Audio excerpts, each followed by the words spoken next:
माझा फोन घेऊन स्वतःचा नंबर आणि स्वतःचं नाव बदलून तिथे ग दी मा असं आणि या लोकांनी मुद्दाम कुठल्या तरी घाणेरड्या कविता करायच्या आणि त्यांच्या नावाने मला पाठवायचं.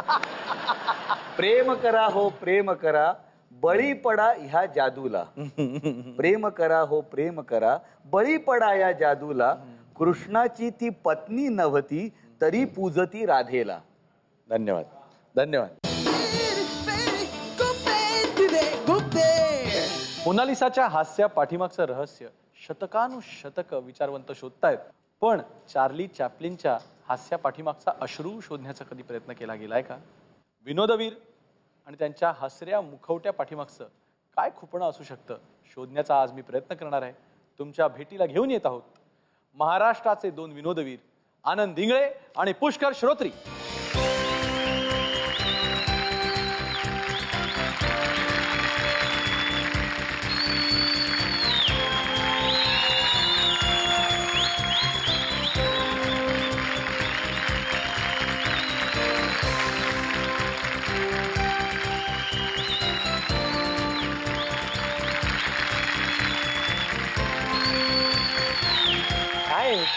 काय गॉगल वगैरे म्हणजे? अरे अनेक जणांचं यश मला खोपायला लागलंय. मी गॉगल लावून आलोय. तुला काय डोळे आलेत का? नाही नाही, स्वच्छ डोळे आहेत, पारदर्शक डोळे आहेत. माझ्या मनात काय चालते ते माझ्या डोळ्यात कायम दिसत असतं, तसेच डोळे आहेत. आणि पुष्कर श्रोत्री येणार आहे मला जेव्हा कळलं त्यावेळेला म्हणजे तू कशी एंट्री घेईन मला, म्हणजे तू गॉगल लावून आलास म्हणजे तू ऍक्च्युली सुपरमॅन सारखी जर का आतली चड्डी वर घालून जरी आला असतास तरी मी अजिबात आश्चर्यचकित झालो नसतो. आवडलंच असतं. पुष्कर श्रोत्री काहीही करू शकतो. मला निश्चित आवडलं असतं आणि असे वैविध्यपूर्ण कपडे घालायला मला नेहमीच आवडतात. आनंदला त्याचा राग येतो.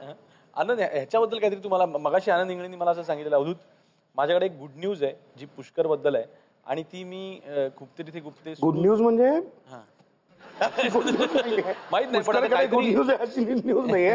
पुष्कर बद्दल गुड न्यूज आहे. अच्छा, पुष्कर बद्दल गुड न्यूज आहे. तो डिक्लेअर करणार आहे गुप्ते तिथे गुप्ते मध्ये, तो डिक्लेअर करणार आहे. येस. काय आता आपण त्याचं अभिनंदन करूया कारण पुष्करने नुकतीच नवीन जागा घेऊन आता पुष्कर नवीन घर बांधतोय. अरे वा, क्या बात आहे. Very happy. Congratulation sir. हो, थँक्यू. खूप खूप छान, थँक्यू. ती जागा कुठे आहे हे मला वाटतं तोच सांगेल कारण त्या ठिकाणी जागा घेणं ही खरोखरीच आम्हाला गमतीची आणि वेगळी गोष्ट वाटते. मी नरकात एक प्लॉट बुक केलेला आहे आणि तो मान आहे का काय अपमान आहे ते ठरवा, कारण नरकात तुम्ही शिरल्या राजकारण्यांची एक मोठी कॉलनी लागते बघ. अनेक राजकारण्यांचे असे मोठे मोठे मेन्शन्स आहेत, बंगले आहेत, फार्म हाऊसेस आहेत. ती कॉलनी पार केली की एक उकळत्या तेलाची कढई आहे. आता ह्या राजकारण्यांच्या कॉलनीच्या मागच्या बाजूला सुळी देतात तो सूळ पण आहे आणि उकळत्या तेलाची कढई पण त्या कॉलनीच्या अगदी जवळ ठेवले. तर तिथेच त्यांनी मला सांगितलं की तुम्ही पण आमच्या एवढेच खट्याळ आहात तर तुम्ही इकडे का नाही जागा घेत. तर त्यांनीच मला ऑफर केली ती जागा. नाही, आम्ही नेहमी असं म्हणतो की पुष्कर या पद्धतीने वागून तुला नरकापलीकडे जागा नाही रे आता. नाही पण मला अजून आठवते लोक हो की पुष्कर अजूनही म्हणजे तू कायमच खूप हँडसम दिसतो, पण मला तरी पार्ला कॉलेजच्या त्या गल्लीमध्ये म्हणजे जी गल्ली भारतकडनं डाणूकर कॉलेजपर्यंत जायची तिकडे बाहेर बाईकवरती उभा असलेला पुष्कर श्रोत्री अरे म्हणजे अजून आठवतं. अरे आपला एरिया तो राज्य होतं त्या एरियात माझं. आणि कॉलेजमध्ये असल्यापासूनच उपजीविकेसाठी मी ग्रीटिंग्स बनवायचो. त्यावेळी इलेक्शनला भिंती रंगवायच्या, आत्तासारखे ते फ्लेक्स नव्हते. इलेक्शनला भिंती रंगवायचो, तेही करायचो. रिक्षा चालवायचो. म्हणजे घरच्यांकडनं पैसे मागायला लागू नयेत म्हणून जे जे काय करता येईल चांगल्या मार्गाने ते सगळं करायचो.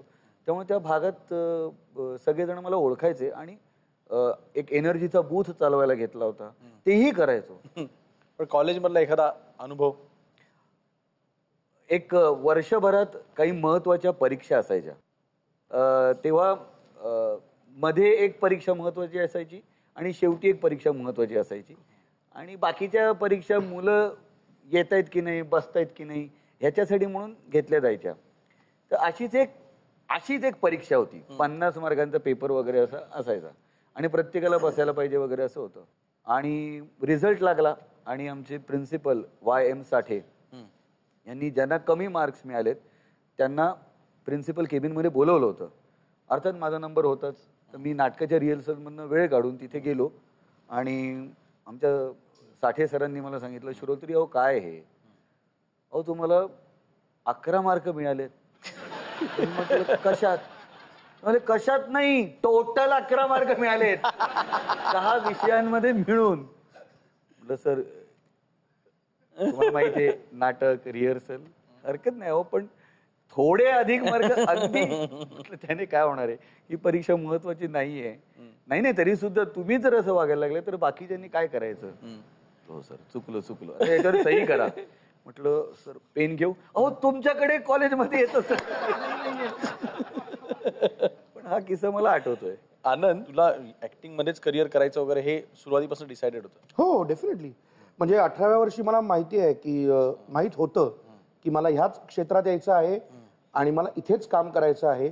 आणि मला फार छान आठवण आहे माझी त्यावेळची की अनेकांनी त्यावेळेला माझ्या बाबांना, आता कसं असतं ना की आता मला नट व्हायचं असं तेव्हा एक हे असतं. तर आज मला कळतं की माझ्या वडिलांसाठी तो डिसिजन किती अवघड होता. तर माझ्या वडिलांनी मला सांगितलं होतं, मला आठवतंय, इंजिनियर किंवा डॉक्टर किंवा कुठलाही फॉर दॅट मॅटर कोर्स, हा 4 वर्षाचा कोर्स कंप्लीट झाला की तू होतोस आणि तुला पदवी मिळते. नट तुम्हाला लोक करतात. वा वा वा. आणि ते फार महत्वाचं आहे. सो तो काळ किती आहे हे तुम्हाला माहित नाहीये. सो तो तगायला शिकलास तर होशील. क्या बात आहे, क्या बात आहे. पुष्कर, तुझ्या आयुष्यातली खरी हिरोईन नाटक करतानाच भेटली का? नाही, मी जिथे नोकरी करत होतो तिथे ती वेगळ्या डिपार्टमेंटला होती, मी वेगळ्या डिपार्टमेंटला होतो आणि ती त्या डिपार्टमेंटला आहे की नाही मला ती माहितीही नव्हती. त्या मुलीचं नाव रुफिना अँथनी, तेवढीच ओळख. आणि त्यानंतर काही दिवसातच मी नोकरी सोडली आणि पूर्ण वेळ या क्षेत्रात उडी घेतली. कोणाच्या? रुफिना अँथनीच्या? नाही अभिनय क्षेत्रात उडी घेतली. मला वाटलं की मी नोकरी सोडली आणि फक्त तिच्या मागे माझं जे डेस्क होतं ते तिला मिळालं होतं हे मला माहीत नव्हतं. सो मी एकदा ऑफिसमध्ये माझ्या डेस्कवर फोन केला. माझी एक डायरी ज्याच्यामध्ये काही व्हिजिटिंग कार्ड्स होते ते मला हवे होते, तर तिने घेतला. म्हणाली की म्हटलं मला हे हवं आहे, तू कुठे राहते? ते म्हणजे मी मीरा रोडला राहते. म्हटलं ठीक आहे, मग अंधेरीत उतर, मला फक्त ती डायरी दे आणि पुढची फास्ट ट्रेन पकडून जा. आणि धाडस बघ त्यावेळेला की आपली डायरी मुलीलाच आणायला सांगायचं. ती तिने वाचली असती तर आज नाही ऑफिसच्या कागदपत्रांची डायरी होती, त्याच्यात सगळं ऑफिशियल होतं. तर मग कॉफी घेतली. मग असं आणखीन 1-2 वेळा आम्ही भेटलो आणि मग तिला मी म्हटलं की आज काय तुझं घाई आहे तुला? ते म्हणली हो रे, आज मला मुलगा पाहायला येणार आहे. ख्रिश्चनांमध्ये पण पाहायला असतं. कांदे पोळीच्या ऐवजी काय असेल माहित नाही मला. तिला म्हटलं तुझं लग्न ज्या दिवशी असेल ना ती तारीख मला आधी सांगा, कारण म्हटलं मला ख्रिश्चनांचं लग्न अटेंड करायचं आहे. तर ती म्हणजे हो, आणि तू जेव्हा लग्न करशील तेव्हा तीही तारीख मला सांग, कारण मला मसाले भात वगैरे ते श्रीखंड वगैरे हे खायला खूप आवडतं. म्हटलं हो, पण आपण एका दिवशी नको करूया, नाही तर मला तुझ्या लग्नाला आणि तुला माझ्या लग्नाला येता येणार नाही. बरोबर का म्हटलं आपणच एकमेकांशी लग्न करूयात. असाच टाकलास डायरेक्ट? काय म्हणतोस? म्हणजे तू आता मला प्रपोज केलंयस? म्हटलं हो. पद्धत काय, प्रपोज करायची पद्धत काय आहे? म्हणजे पण थेट असावं ना. आनंद, तू मूळचा पुण्याचा, पण ज्यावेळेला तू नट म्हणून मुंबईत येतोस, इंडस्ट्रीमध्ये काम करायला लागतोस, त्यावेळेला पुणेकरांची नाही म्हणलं तरी लोक थोडीशी चेष्टा करतातच. माझा या वाक्याला विरोध आहे. हो, नाही म्हणतच नाही, भरपूर चेष्टा करतात. आणि म्हणजे आता तर असं झालंय की पुणेकरांविषयी बोलतात आणि नंतर मला म्हणतात नाही तू तसा नाहीयेस. म्हणजे अरे पण मला एक सांग, हे एक शहर आहे जिथे निसर्ग नावाच्या हॉटेलमध्ये नॉनव्हेज मिळतं आणि समुद्र नावाच्या हॉटेलमध्ये व्हेज मिळतं. पुणे बरोबर आहे. पुणेकरांचा एक डेफिनेटली मला अभिमान असला तरी एक लेडबॅक ॲटिट्यूड आहे. एक करू बघू असं काय काय कुठल्या कुठल्या गोष्टी म्हणजे काय आहे, उदाहरणार्थ मुंबईमध्ये ज्या पद्धतीने माणूस न कंटाळता कामाला जातो, तर पुणेकरांचं खरंच असं असतं की आत्ता मुंबईला संध्याकाळी आहे, आत्ता कुठे येऊ रे, आत्ता जरा घरी, अरे काम आहे ना, उठ, अरे आत्ता जरा, मी काय म्हणतो उद्या आलं तर नाही का चालणार. आणि हा ॲटिट्यूड सगळीकडे येतो मग की जो बदलायलाच हवा. कामाच्या ठिकाणी तुम्ही कंटाळा करता कामा नये ही फार आणि मीही तसाच होतो. पण या मुंबई शहराने मला बदललं, त्यात काही शंकाच नाही. तरी पण तू आता वळून बघतोस त्यावेळेला पुन्हा आम्हाला सांग ना तुझ्या भाषेतलं. मला फार आवडलेली एक पाटी होती, दारासमोर वाहने लावू नयेत, 1 मिनिट सुद्धा नाही. म्हणजे पुढच्याचं उत्तर लक्षात घेऊन पुढे लिहिणं. दरवाजासमोर गाड्या उभ्या करू नयेत, 1 मिनिट सुद्धा नाही. किंवा जसं आम्ही म्हणतो ना की कमीत कमी शब्दात जास्तीत जास्त अपमान, ही खरंच गोष्ट आहे. एका दुकानामध्ये गेलो होतो आंबे आणायला, आणि आंबे नुकते सुरुवात होत होते, आणि माझ्या शेजारी एक बाई उभे होते, आणि समोरचे दुकानदार सांगत होते भाव की हा केवढ्याचा आहे, तर ते म्हणले की हा 400 रुपये डझन आहे, हा काय 500 रुपये डझन. आणि तेव्हा 500 रुपये डझन म्हणजे जास्त वाटायचं रे, अजूनही वाटतं म्हणजे काही. तर त्या बाई असं म्हणायला पटकन की अरे बापरे फार महाग आहे तो. तेव्हा तो दुकानदार त्यांना असं म्हणाला, मग चिक्कू घ्या. तर या चिक्कू घ्यामध्ये आंबा महागच असतो, तुमच्यासारख्यांना आता परवडणार नाही, फळांचा राजा. म्हणजे ही काही बोलण्याची पद्धत आहे का? चिक्कू घ्या, मग चिक्कू घ्या. अरे काय म्हणजे मी पुणे यायला लागलंय हे आपल्याला कधी कळतं माहितीये? एक एक्सप्रेसवेवर पाठी दिसते आपल्याला, दरड कोसळण्याची शक्यता सावकाशदा. अरे चुकीचं आहे. अरे लवकर जायला पाहिजे ना तिकडनं. सावकाश काय जा. पुष्कर, तुझ्यामधले सर्व गुण लोकांना तसे माहिती आहेत. किती चांगला अभिनेता आहेस, किती चांगला अँकर आहेस, आणि किती चांगला एकपात्री प्रयोग तू छान करतोस. परंतु फार कमी लोकांना माहिती असेल की पुष्कर हा अत्यंत चांगला कवी आहे. कवी म्हटल्यानंतर मी दचकलो याचं कारण, माझ्यासमोर कवी म्हटल्यानंतर कुसुमाग्रजांपासून सौमित्रांपर्यंत असे कवी तरळून जातात. त्याच्यात नादो महानोराले, इंदिरा संत, म्हणजे असे सगळे दिसतात. आणि त्या कवींमध्ये मी वीक आहे, त्यामुळे मला त्याच्यात बसायचं नाही. मूळ उद्देश काय असतो की अनेक वेळा तिथे काही सीडीज आपल्याला ऐकायला मिळतात देवस्थानांच्या इथे. त्याच्यात प्रचलित हिंदी गाण्यांवरती काही शब्द र ला र ट ला ट जोडून केलेले असतात, आणि ती गाणी ऐकत असताना मला असं वाटतं की याने थोडी आपली मती वापरावी, थोडी आपली बुद्धी वापरावी, या गाण्याला काहीतरी अर्थ प्राप्त होईल. अशी काही गाणी तयार करायला काय हरकत आहे? भले प्रचलित नवीन हिंदी गाणी घ्या, पण असं काहीतरी करायला हवं असं मला पहिल्यापासून वाटायचं.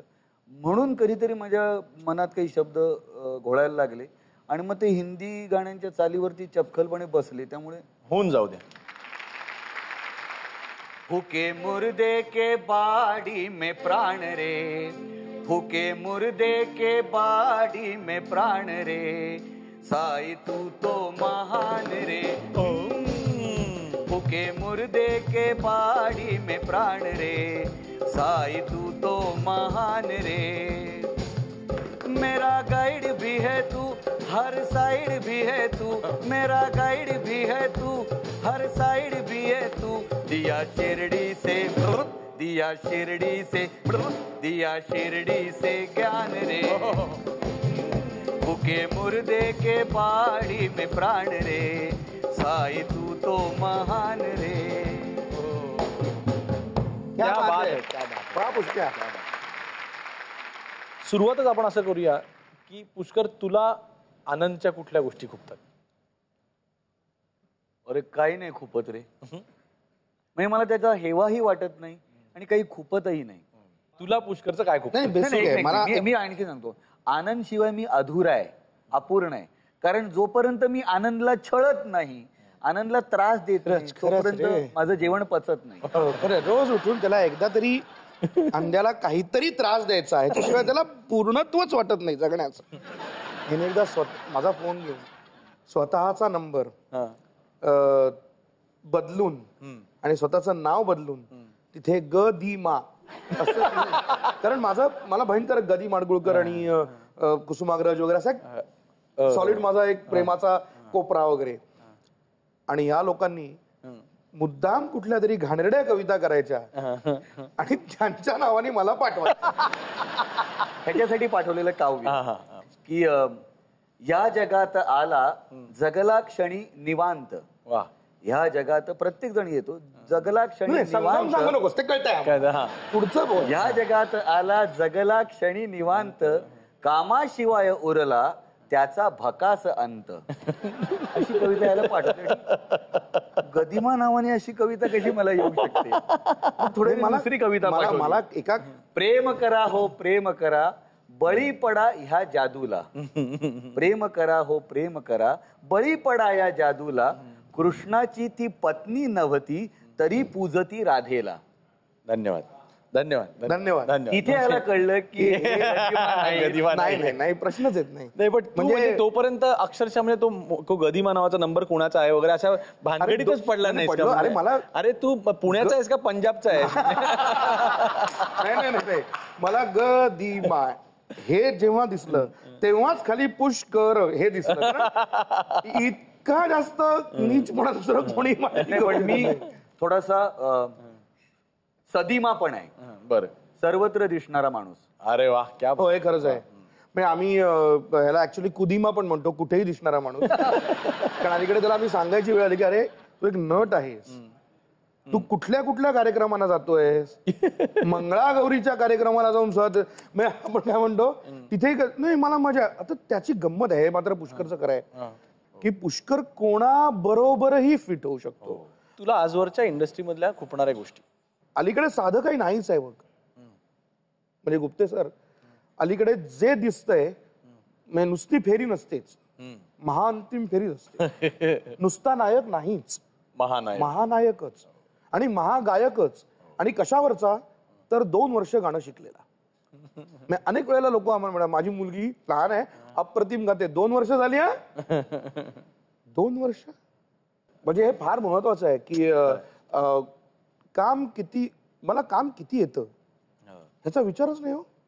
आपले एक सुप्रसिद्ध यशस्वी नट आहेत ज्यांनी मला फार महत्वाचं सांगितलं होतं असं मला वाटतं की किती म्हणजे नेहमी नाटक बघताना तुला असं वाटलं पाहिजे की हे काम मला का नाही विचारलं गेलं. आणि मग शोध की हे काम मी करू शकत नाही याची कारणं काय आहेत. वाह वाह वाह. अनेक जण अलीकडे स्टुडिओचे पत्ते माहिती आहेत म्हणून नट झालेत. ऍक्शन म्हटल्यानंतर 5 वाक्य सरळ येत नाही त्या मुलांना मुलींना. आणि दुर्दैव आता माझ्यावरती फार मराठी असा हे लागला आहे. मराठी भाषा तुम्हाला शुद्ध स्वच्छ यायलाच हवी, का नाही बोलायचं, यायलाच हवी. म्हणजे का नाही बोलायची. मी असं म्हणत नाही मला दुसऱ्या भाषेचा तिटकार आहे, का असेल. आज जगाची भाषा इंग्लिशच आहे, मला मान्यच आहे ना, मी असं म्हणतच नाहीये. पण निदान एका कलेच्या क्षेत्रात काम करत असताना माझी मदत करशील का असं नको ना म्हणूस. मला मदत करशील का, मेरी मदत करोगे क्या, हिंदीवरनं आलंय. ती मला बोलली असं नको ना म्हणूस, ती मला म्हणाली असं म्हणू शकतोस तू. म्हणजे ते चूक आहे का बरोबर आहे ह्या वादात मी जात नाही. बोली भाषा ही प्रत्येकाची. मी गेली, मी आली, बसली, मला चहा भेटली. म्हणजे मला अनेक वेळेला नटांना सांगावं असं वाटतं की अरे बाबानो माणसं भेटतात आणि वस्तू सापडतात. चहा भेटली, ओळख आहे तुझी चहा बरोबर, मग काय बोलला चहा तुला, किंवा काय बोलली तुझी चहा तुला. आणि हे सगळं आपण त्यांच्या पुढच्या पिढीपर्यंत नेणार आहोत. म्हणजे माझ्या आधीच्या पिढीने माझ्यापर्यंत हे संस्कार आणले म्हणून मी म्हणलं हे त्या मुलांचा फार दोष नाहीये. बरोबर. हा दोष आई वडिलांचा असू शकतो की घरातच जर मी असं बोलत असेल तर माझा मुलगा तसंच बोलेल. पुष्कर तुझं काही वैयक्तिक खुपणं खरं सांगायचं ना तर मला सध्या आजूबाजूला घडणाऱ्या अनेक गोष्टी खुपतात, खूप गोष्टी खुपतात. आणि ते खुपत असताना असं वाटतं की या खुपण्याची आता मला सवय व्हायला लागली आहे की काय, तेवढं मी निबर व्हायला लागलोय का काय. आणि ते मला सगळ्यात जास्त खुपतं. वाह वाह वाह. की ह्या गोष्टी मला खुपत आहेत पण त्याच्या विरुद्ध मी काही करू शकत नाहीये.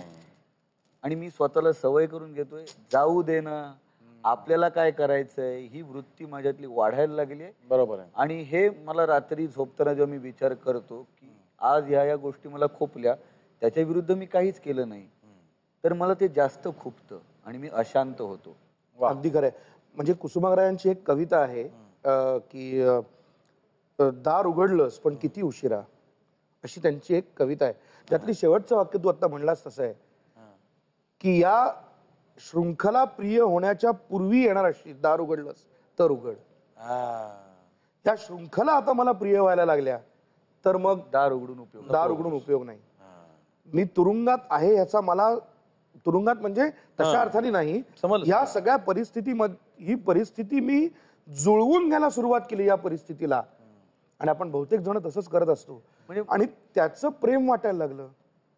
म्हणजे हे विषय अनेक आहेत ज्याच्या विरुद्ध कोणी काहीच करत नाहीये, पण कोणी मध्ये मी सुद्धा आहे, मी काही करत नाहीये. खरे खरे खरे करण्याची इच्छा असूनही मी करू शकत नाहीये.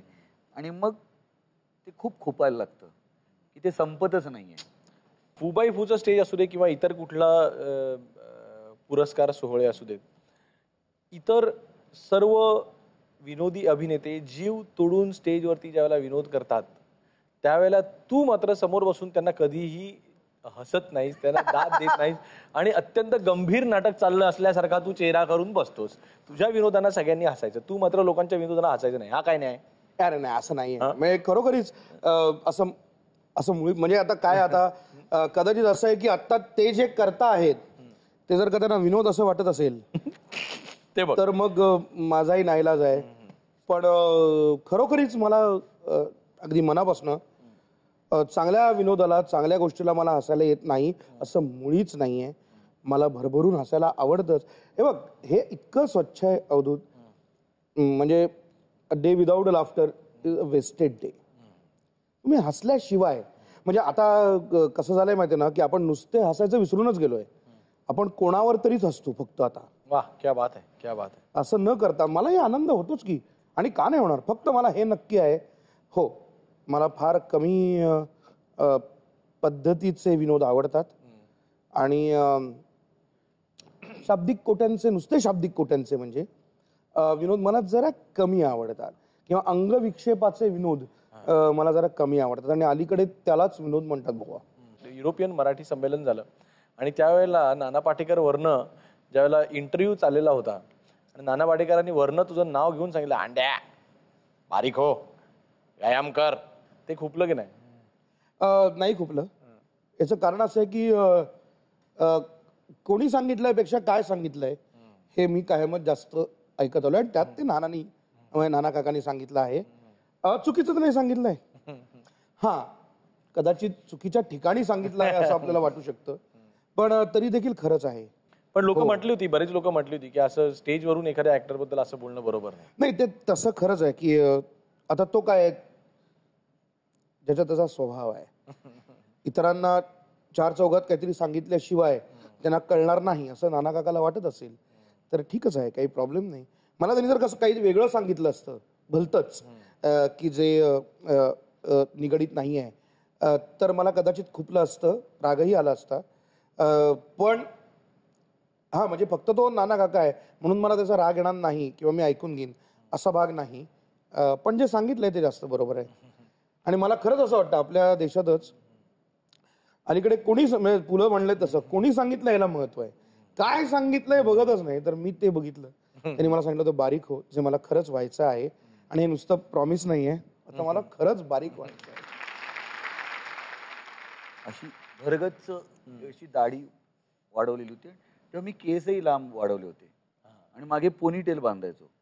मग नंतर त्याची मी वेणी घालून त्याचा एक छोटा बुचडा बांधला आणि मी कॉलेजमध्ये सरदार बनून जायचो. ऐन कॉलेजमध्ये असताना एवढं स्वतःच टक्कल करून कॉलेजमध्ये तसं जायचं धाडस, आपण आहोत त्यापेक्षा वेगळं दिसावं, ही जी आतली आवड आहे ना ती तेव्हापासून आहे त्याची.